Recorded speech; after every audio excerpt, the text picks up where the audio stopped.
Hello, I'm Keener Fry, Executive Director of the University of Wyoming Alumni Association. I am pleased to be joined today by Shelly Gams. Shelly is a certified financial planner with retirement solutions in Billings, Montana, and also our Alumni Association network leader in Billings and a former UWAA board member. Shelly's session today continues a series of many recorded interviews we will be producing with our alumni in a variety of fields. We hope our students and alumni are able to use these informational interview videos as a learning tool when deciding on their desired career path or when learning about a new industry. Shelly, I'm really glad you're here today, and I would like you to go ahead and begin telling us about your journey to the University of Wyoming and then how those experiences led you into a field of financial services and helping folks manage their financials future for the long term. Thank you, Keener. This is such an honor to be asked to have this interview with a potential University of Wyoming graduate, so thank you for asking me. I actually am a native of the state of Wyoming. I grew up in Cowboy, Wyoming on a Longhorn ranch, and Cowboy's a really small town, and I actually went out of district and went to school in Lovell for the big school. I graduated in 1988, and I actually was a transfer student into University of Wyoming. So my first 2 years, I actually went to Powell, Wyoming, and I'm going to date myself here because it was actually called Northwest Community College at the time, which now they've changed their name to just Northwest College. And so I spent 2 years there and then transferred down in my junior year to the University of Wyoming.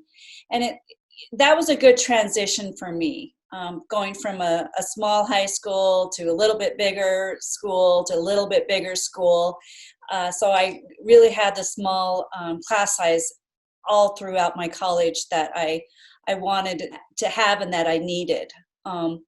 So in 1993, I graduated with a Bachelor of Science in Business Administration with a minor in psychology. And at the time, I thought I wanted to be an attorney. I was going to graduate, get my business admin degree, and then go to law school. But in college, I took one law class and realized, yeah, this wasn't for me. It was painful. So I decided I needed to switch gears a little bit. And so right out of college, I actually went and worked for Barbara Cuban at the time, and I helped her with her campaign, and she later became the U.S. House of Representative lone congressperson for the state of Wyoming. So when we won, I actually went back to Washington, D.C., and I did her computers, and I was a legislative assistant.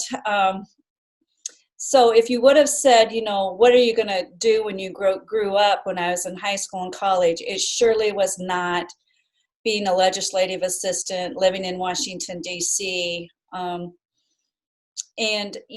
all throughout my career or life, I was always envious of those people who said exactly what they wanted to do in high school.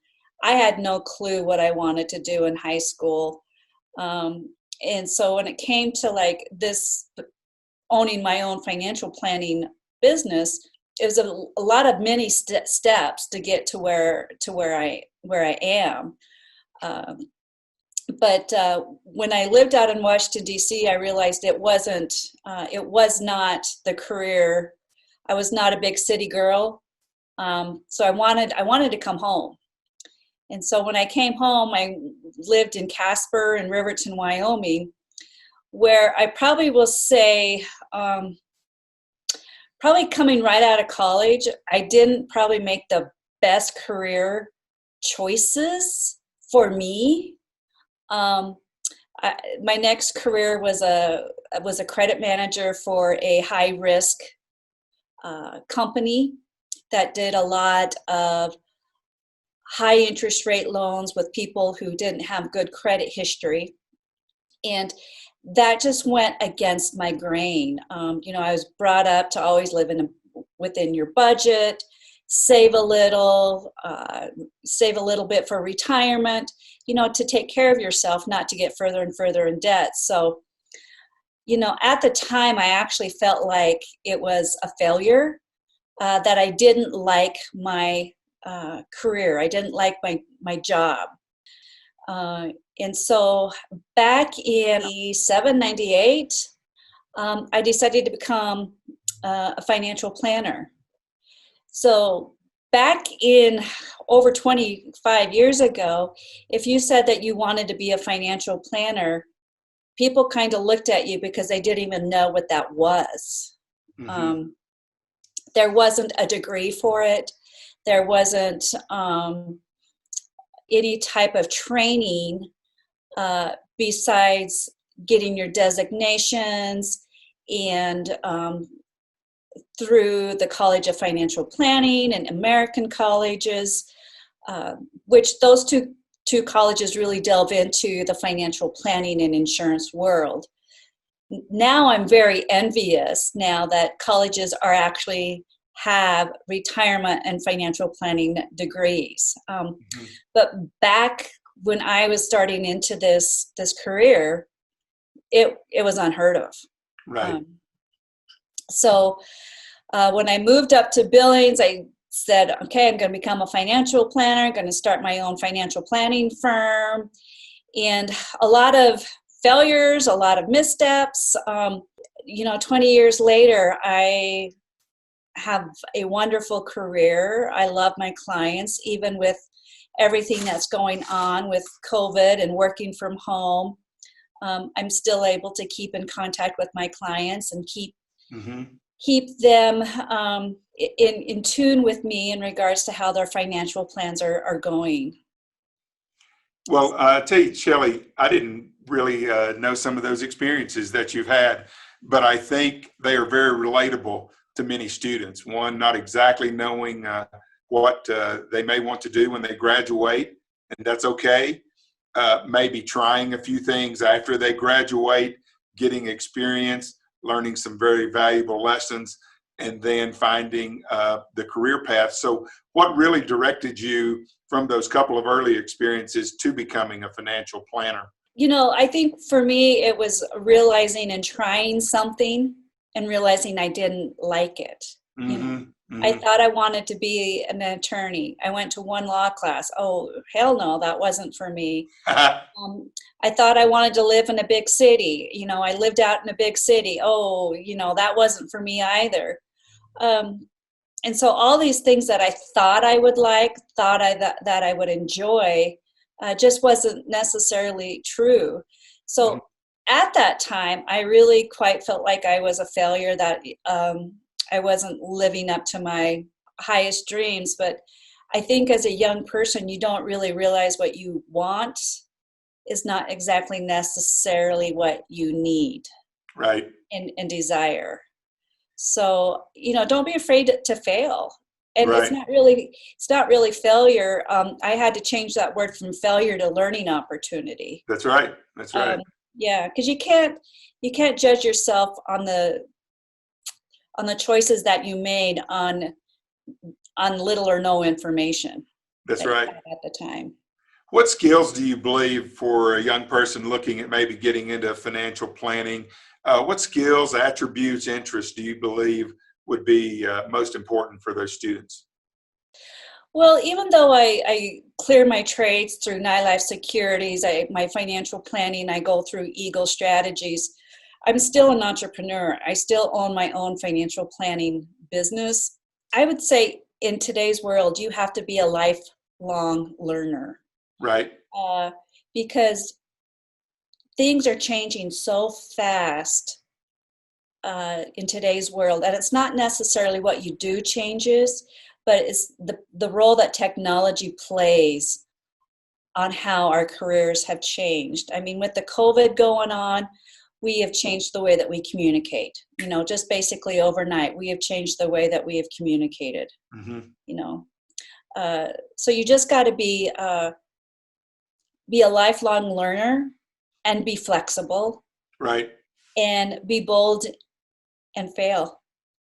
Understand that. What role? I mean, I've seen you really engage with a lot of our alumni, being one of our network leaders and everything. That certainly seems like that works well in your business. Give us a little feel of what it takes to develop relationships, to develop new clients and bring business in and then retain them. Well, when I first moved up to Billings, I didn't realize, I was very naive in regards to starting a new business and how to bring people in. You know, back when I first started, there was no such thing as Facebook or LinkedIn or Twitter. You did most of your marketing through the newspaper, through, seminars, you know, promoting a seminar, or doing like exhibits, you know, like a community fair sort of things. And that's how you brought people in. But in today's world, the way that you reach people is more through social media, a website. Right. Gosh, back in 1998, no one knew what a website was. Mm. So, and when I was the computer person for Representative Barbara Cuban in Washington, D.C., if we wanted to talk to or communicate via email to our Casper office, we actually had to dial in. I mean, That's right. how much technology has changed. Mm-hmm. And technology is still going to continue. But being authentic with your clients and letting them see your softer side. You know, when I was first coming to this business, I, you know, was very hesitant on telling people my age, or if I was married or not, or if I had kids or not, because I just felt like they were judging me. But it's just, you know, that was opposite. You needed to let them see your softer side. That's right. Give us a sense, Shelley, you know, you and I talked before we came on, you know, you got your college degree and you had your other experiences, but there's some really specific requirements for certification and training and preparation before you can become a financial planner. Can you give us a sense of what a few of those requirements are? In this business, it's a lifelong learning. First of all, you have to take your Series 7 license, and that is with FINRA, which oversees, which is the national organization that oversees all investment people. Right. And then I had to take the state of Montana insurance license so I could sell life insurance, fixed annuities, health insurance, and then I had to take I'm going to date myself. In today's world, you actually take a Series 66, which allows you to charge for financial plans. Right. So even before I started and opened up my own business, I had to pass those 3 tests or exams from the state and from the federal level. Right. And then when I got 5 different designations, the main one is the Certified Financial Planning designation. And that was all self-study through the College of Financial Planning. Mm-hmm. And, all throughout the years, I'm either learning more information about a particular subject. And then our tax laws keep on changing. Taxes are going to be making a much more impact on investment decisions and financial planning decisions. So, it always changes, and the nuances always change. So, right. All throughout the year, I am doing continuing education or learning about a particular topic that I feel like will impact my clients. That's right. Well, thank you there, Shelley. Is there anything you look back? Is there anything you'd have done differently to move into this profession? Or it sounds like some of those bumps in the road and trying a few other things did help you really prepare well to become this and find your passion. I think the one thing I would have changed differently is when I was in college, I was so afraid of making the wrong choice. Right. I mean, it took me a long time to figure out what degree I wanted. And so I was so anxious and so worried about, the future because I was so afraid to fail. Mm-hmm. And so I really wish I would have enjoyed college a lot more, Mm-hmm. enjoyed the friendships, enjoyed the activities, and not got so worked up about, what am I going to be when I grow up? Because Right. I think most people 5 years after college, they've used their degree not in the way that they thought they were going to use their Right. degree. That's very valuable, Shelley, and that's the purpose of these interviews that we're doing, and try to get them in front of students and young alumni who may be working their way through some different career paths. And this series of videos that we're going to have is going to play a big role. We want to remain relevant to our students and young alumni, and showing them that we can bring to bear the talents, experiences, failures, and successes of our alums that they can draw upon, and maybe help them just have even a more smooth transition to the career of their choice. And Shelley, you've just been a great partner with us, and supporter, volunteer, brown and gold champion for our Alumni Association. And really, if you could just share just briefly a little bit about what the Alumni Association has meant to you, and maybe the value that we can be of to our current students and our alumni. Well, I actually probably enjoy being an alumni more so than I did a student. As I, have come back to the university for a football game or a basketball game, but just to see the growth that the campus has done. I mean, the old C&I building is no longer the old C&I building. It's a Right. beautiful, beautiful building. But even though here in Billings, we have such a great Wyoming connection, You do, for sure. when you're walking down the street and somebody's wearing our cowboy logo, you can say hi, go Pokes. And we have a lot of people here that have affinity to either the university or the state of Wyoming. So I've actually enjoyed the college or the university a lot more since being out, and actually being able to connect with new students, other alumni. We have a connection there. It's kind of like I don't want to say serving war, but Yeah. You kind of did your battle. That's right. To We get look forward to hopefully being there, getting through the COVID matter, and hopefully can be at the Nile in October. And you're a huge part of that.